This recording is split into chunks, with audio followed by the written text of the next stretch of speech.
निधिवन की कोई कहानी नहीं है, इससे जुड़ी निशानी प्रमाण भी पेश किया जा चुका है और आज भी साक्षात प्रमाण हर रोज देखने को मिलता है। दातून, लड्डू, चबा हुआ पान, एक लोटा पानी, जिसे रंग महल के अंदर 7 तालों में बंद करके रखा जाता है।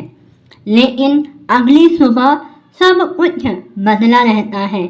जब मंदिर के कपाट खोले जाते हैं तो फूलों की सेज टेढ़ी मेढ़ी मिलती है। पूरा शोला श्रृंगार बिखरा हुआ मिलता है। चूड़ियाँ भी बिखरी हुई मिलती हैं। दोने में जो लड्डू रखे जाते हैं वो आधे मिलते हैं। पानी चबाया हुआ मिलता है और दातून किया हुआ मिलता है और लोटे का जल फैला हुआ मिलता है। किसने किया? बाहर से 7 ताले लगे हुए थे, तो इन सारे तालों के बाद कौन आया रंग महल के अंदर? अभी भी आप नहीं समझ पाए? स्वयं श्री कृष्ण आते हैं अपनी लीला करने, अपने होने का बोध कराने। जिसने भी निधिवन के रहस्य को जानने का प्रयास किया है, सभी वैज्ञानिकों, सभी मीडिया के लोगों ने घुटने टेक दिए हैं और खुद कहा है कि निधिवन के अंदर सचमुच चमत्कार होता है। निधिवन के अंदर चमत्कार को बहुत पहले से ही दुनिया प्रमाणित करती आ रही है, लेकिन निधिवन में अजीब आकार वाले पेड़ हैं।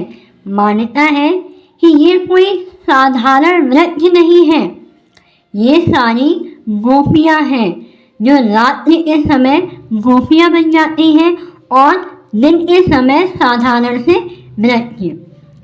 ऐसा माना जाता है कि निधिवन में आज भी भगवान श्री कृष्ण आते हैं रासलीला करने के लिए और ये सारे पेड़, ये सारे वृक्ष बन जाते हैं गोपियाँ और श्री कृष्ण जी के साथ मिलकर करते हैं रासलीला और रासलीला का आनंद लेते हैं। तो ये है ललिता कुंड।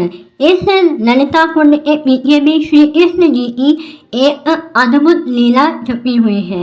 ऐसा कहा जाता है कि जब राधा रानी की सखी ललिता को रासलीला करते समय प्यास लगी तो भगवान श्री कृष्ण ने अपनी बांसुरी से, अपनी बंसी से यहाँ पर जल को प्रकट किया और उसी जल को पीकर राधा रानी की सखी ललिता ने अपनी प्यास बुझाई। तो यहाँ पर तभी से ये ललिता कुंड के नाम से प्रसिद्ध हो गया। और अभी हम प्रवेश कर रहे हैं रंग महल की तरफ। वहाँ पर साफ साफ लिखा है कि यहाँ पर फ़ोटो खींचना मना है, वीडियो बनाना मना है। तो मैं आप लोगों को जितना दिखा पा रही हूँ उसी में ही आप संतुष्ट हो जाइए, क्योंकि किसी भी जो आज्ञा होती है उसका उल्लंघन करना उचित नहीं है। वहाँ पर अद्भुत भजन कीर्तन हो रहे थे, उसकी ध्वनि भी आप लोग सुनिए और आनंदित हो जाइए।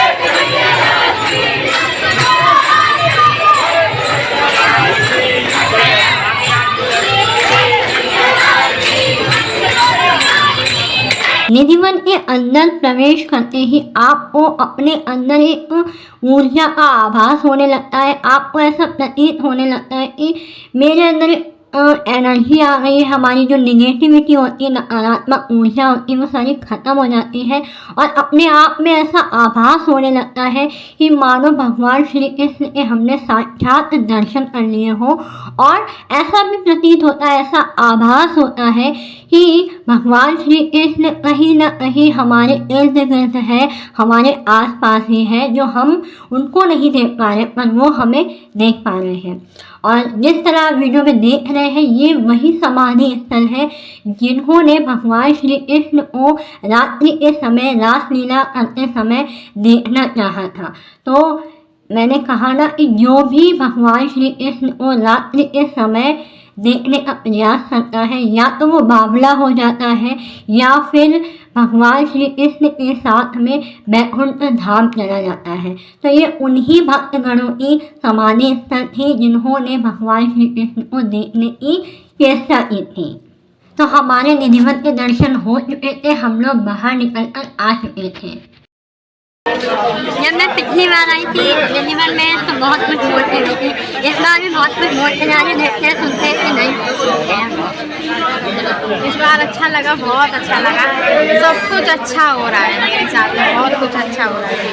मैं निधिवन में 1 साल पहले आई थी और भगवान श्री कृष्ण से बहुत कुछ बोलते गई थी और मैं बहुत रोई भी थी, अपने आप ही आंसू निकलने लगे थे अपने मन के भाव को बोलकर, और यहाँ पर भी मेरे आंसू निकलने वाले थे लेकिन मैंने कंट्रोल कर लिया था। और भगवान श्री कृष्ण से बहुत कुछ इस बार भी बोल के आई हूँ, और देखते हैं वो कितना सुनते हैं कितना। निधिवन के दर्शन करने के बाद हम जा रहे थे अब श्री राधा रमण जी के दर्शन करने के लिए, क्योंकि राधा रमण जी को देरी से उठाया जाता है। उसके पीछे भी भगवान श्री कृष्ण की बहुत ही नटखट बहुत ही अद्भुत लीला है, उसके बारे में भी हम आपको बताएंगे।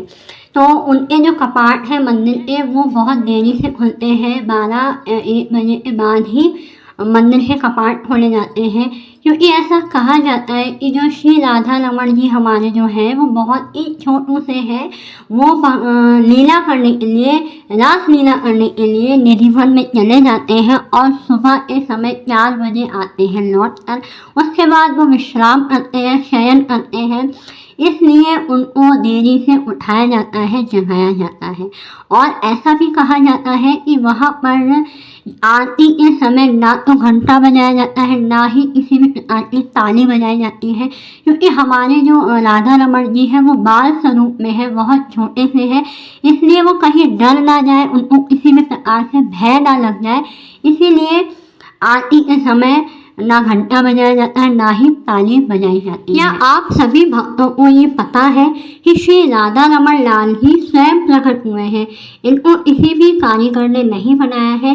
श्री राधा रमण लाल का जो विग्रह है वह स्वयं प्रकट हुआ है और इतना अद्भुत है, इतना मन भावन है कि एक बार उनके दर्शन कर लो उसके बाद तो नज़र ही नहीं लगती है, और मन का भाव ये आ जाता है, कहना तो नहीं चाहिए लेकिन मन में ये भाव आ जाता है कि हम इनको चोरी कर अपने साथ छुपा कर ले जाएं।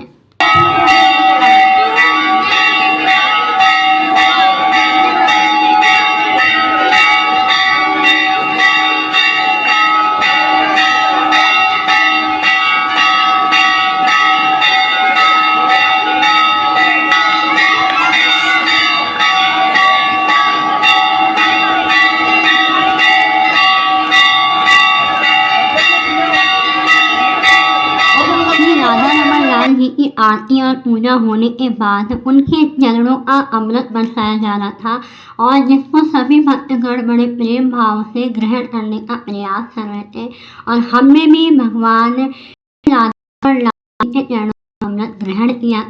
इसके बाद हमको भी प्रसाद मिला था, यहाँ पर पुजारी जी लेकर आ रहे हैं सभी के लिए तुलसी रूप में प्रसाद, जो कि हमने भी ग्रहण किया था। इसके बाद ये है बहुत प्यारे से शालिग्राम स्वरूप में भगवान श्री कृष्ण, इनको भी देखकर मन में यही भाव आ रहा था कि बस इनको उठाकर अपने साथ ले जाए या फिर यहीं पर हमेशा हमेशा के लिए रह जाए। अगर आपको मेरी दी हुई जानकारी और निधिवन और राधा रमण जी के दर्शन पसंद आए हैं तो कमेंट में राधे राधे लिखना ना भूलें।